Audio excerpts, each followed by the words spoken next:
வணக்கம் ஃப்ரெண்ட்ஸ், நம்ம சேனலில் தினம் 5 கணக்குகள் அப்படின்ற சீரீஸில் டெய்லி 5 மேக்ஸ் சம்ஸை போட்டிருக்கோம். இன்றைக்கி அஞ்சாவது நாளுக்கான 5 சம்ஸை பார்ப்போம். ஃபஸ்ட்டு கொஸ்டின் பாருங்கள்.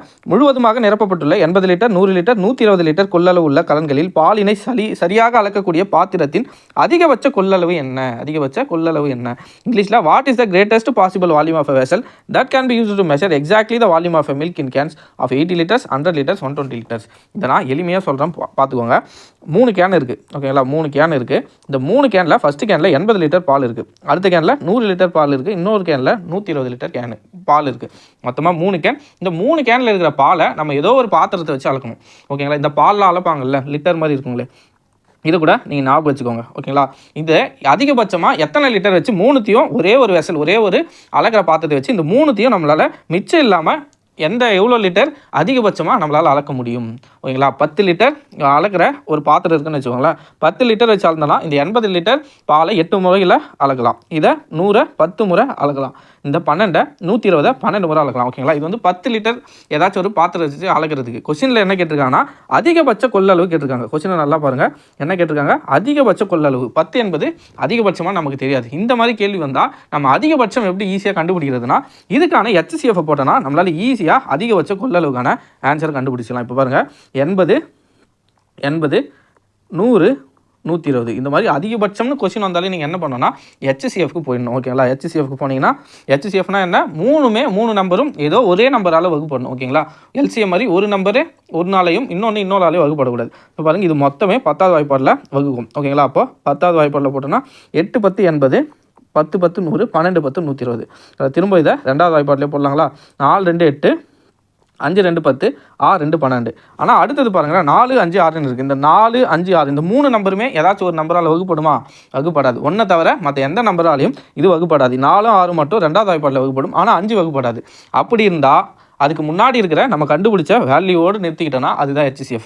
கீழே 1 1 1 வரவெல்லாம் போட்டோன்னா அது LCM. இந்த மாதிரி அதிகபட்ச கொள்ளளவுன்னு கேட்டாலே நம்ம HCF கண்டுபிடிச்சா போதும். அதிகபட்ச கொள்ளளவு இல்லை அதிகபட்ச வேல்யூன்னு எது கேட்டாலும் சரி, மேக்ஸிமமான வேல்யூ கேட்டாலே நீங்கள் HCFோடு நிறுத்திட்டிங்கன்னா இந்த சமக்கு ஆன்சர் கிடச்சிடும். இப்போ பாருங்கள், HCF 10 × 2 கிடச்சிருக்கு. 10 × 2 அப்போது 10 2 எவ்வளோ? 20 லிட்டர். அதிகபட்சமாக எத்தனை லிட்டர் கேனை வச்சு நான் எத்தனை லிட்டர் பாத்திரத்தை வச்சு இத்தனை 3 கேனில் இருக்கிற பாலை நம்மளால் அளக்க முடியும்னா 20 லிட்டர், ஓகேங்களா? புரியுதுங்களா? இதுதான் ரொம்ப எளிமையான கணக்கு தான். அடுத்த கொஸ்டினை பார்க்கலாம். அடுத்த கொஸ்டின் பாருங்கள். இரு எண்களின் மீப்போவா மற்றும் மீப்போமா 16 மற்றும் 240. இவ்விரு எண்களில் ஒரு எண் 48 எனில் மற்றொரு எண் காண்க. HCF and LCM of two numbers are 16 and 240. If one of the number is 48, then the other number. இந்த மாதிரி 2 HCF LCM 2 வேல்யூவும் கொடுத்துட்டு HCF LCM மீப்போவா இது 2 வேல்யூவும் கொடுத்துட்டு ஒரு நம்பர் கொடுத்துட்டு அடுத்ததாக இன்னொரு நம்பரை கேட்டிருந்தாங்கன்னா, இப்போது மீப்போவாக்கு ஒரு வேல்யூவும் மீப்போமாக்கு ஒரு வேல்யூவும் கொடுத்துட்டாங்க. அது இல்லாமல் ஒரு எண்ணுன்னு கொடுத்துருக்காங்க. இந்த மாதிரி கொஸ்டின் வந்தாலே இதுக்கு ஒரு ஃபார்முலா இருக்குது. LCM into HCF equal to X into Y. இதில் X என்பது ஒரு எண், Y என்பது ஒரு எண், ஓகேங்களா? கொஸ்டினில் கொடுத்துருக்கிற ஒரு எண்ணை வந்து நம்ம எக்ஸ்ன்னு எடுத்துப்போம், நம்ம கேட்டிருக்கிற மற்றொரு எண்ணை ஒய்ன்னு எடுத்துப்போம், ஓகேங்களா? இதில் சப்ஸ்டியூட் பண்ணலாங்களா? இப்போ பாருங்கள், சப்ஸ்டியூட் பண்ணலாம். LCMக்கு என்ன வேல்யூ கொடுத்துருக்காங்க? 16, HCF 240 ஈக்குவல் டு எக்ஸோட வேல்யூ ஒரு எண்ணை நம்ம என்ன எடுத்துருக்கோம்? 48. இன்னொரு எண்ணு நமக்கு தெரியாது, மற்றொரு எண்ணு, அதை ஒய்ன்னு வைக்க போகிறோம். இப்போ இதை சால்வ் பண்ணால் நமக்கு மற்றொரு எண் கிடச்சிடும். இந்த ஃபார்முலாவை மறக்கவே கூடாது. LCM into HCF equal to X into Y, ஓகேங்களா? X என்பது ஒரு எண், Y என்பது ஒரு எண். 2 நம்பரில் ஏதாச்சும் ஒரு நம்பர் கேட்பாங்க, ஓகேங்களா? இப்போ பாருங்கள், 48 அடிச்சனா இது எத்தனை நாள் அடிக்குன்னா ஒரு 48 5 48 240. அப்போ 16 5 ஒய்யோட வேல்யூ என்னென்னா 16 × 5 எவ்வளோ வரும்? 80. ஒய்யோட வேல்யூ என்னென்னா 80. அப்போ ஆப்ஷன் ஏ 80 என்பதே இந்த கேள்விக்கான சரியான விடை. இது இல்லாமல் ஒரு சில சம்ஸில் என்ன கேட்பாங்கன்னா LCM கொடுப்பாங்க, அதுக்கு அடுத்ததாக 2 எண்களோட பெருக்கற் பலன் கொடுத்துப்பாங்க. HCF இப்போ LCM 4ன்னு கொடுத்துட்டாங்க, 2 எண்களோட பெருக்கற் பலன் அப்படின்னு கொடுத்துட்டு product of two number equal to 8 அப்படின்னு கொடுத்துருக்காங்கன்னு வச்சுக்கோங்களேன். ஃபைண்ட் த HCFோட வேல்யூ என்னன்னு கேட்பாங்க. இந்த மாதிரி கேட்டால் என்ன பண்ணோன்னா அதே ஃபார்முலா தான். LCM அதே ஃபார்முலா தான் LCM into HCF equal to x into y. ஓகேங்களா? அப்போ இரு எண்களோட பெருக்கற் பலன் என்னன்னு கொடுத்துருக்காங்க, ப்ராடக்ட் ஆஃப் 2 நம்பர்ஸ் 8ன்னு கொடுத்துருக்காங்க, அதை போட்டுக்கணும். எல்சிஎம் வேல்யூ 4ன்னு கொடுத்துருக்காங்க, அதை போட்டுக்கணும். அடுத்ததாக HCF வேல்யூ கேட்டிருக்காங்க, அது தெரியாத வேல்யூ எக்ஸ்ன்னு வச்சுக்கணும்.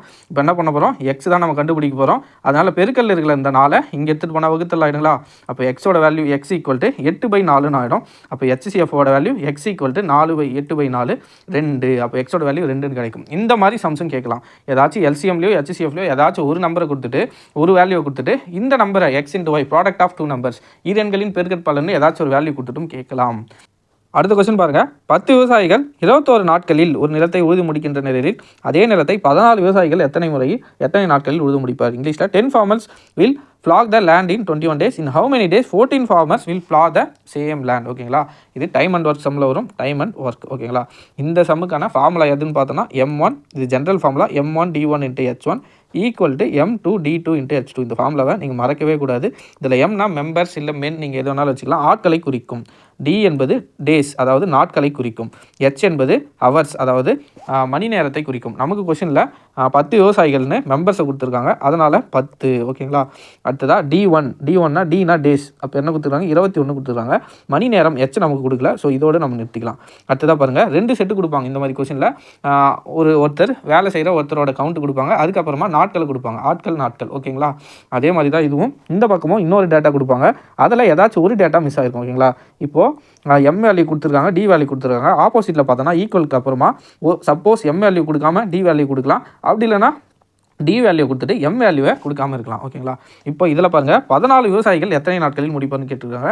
அப்போ M2 கொடுத்துருக்காங்க, M2 14ன்னு கொடுத்துருக்காங்க.